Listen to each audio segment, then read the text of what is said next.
Sometimes looking at a chemical equation can be kind of overwhelming. In this scenario, we need to tell how many atoms of each element, sulfur, oxygen, and hydrogen, that we have on the reactant side of the equation. And then we need to do the same thing for the product side of the equation. And we're filling our answers into this chart. So I think the simplest thing to do is to just start with one side of the equation, the reactant side. So I'm going to box off the reactant side of the equation in green. Remember, the reactants are the molecules that we start off with, and they are always on the left side of the equation. And because in the chart it says sulfur first, let's start with sulfur, whose symbol is S.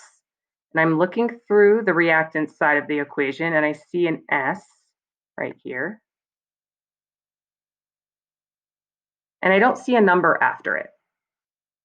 But the fact that the letter S is there, that means that we have one atom of that element. So on the reactant side of the equation, we have one atom of sulfur. Now let's move on to oxygen because it's next in the chart. I'm going to scan through. I see that we have O2. There's two oxygen atoms here.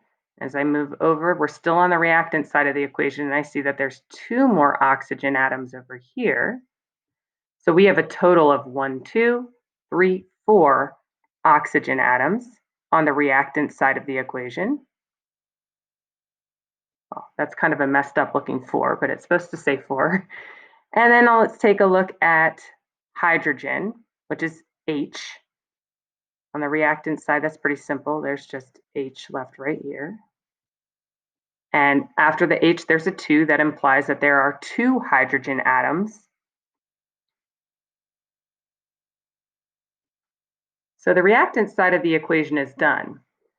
Now, let's take a look at the product side of the equation. What we've learned about chemical reactions is that the atoms we start with on the reactant side should still exist on the product side. And we should have the same number and same type of each. So my numbers should match up, but let's double check to make sure that we counted things correctly.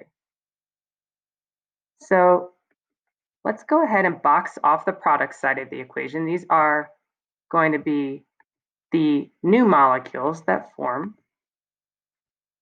We're going to box them off in purple this time.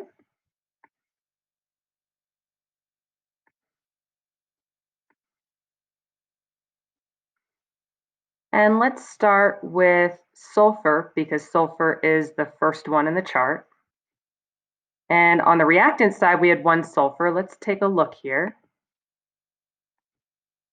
And as I look through our products, H2SO4, I do see an S. I'm going to circle it. And there's no number after it, so that implies that there is indeed one of them, one atom of sulfur in this molecule. Now oxygen comes next.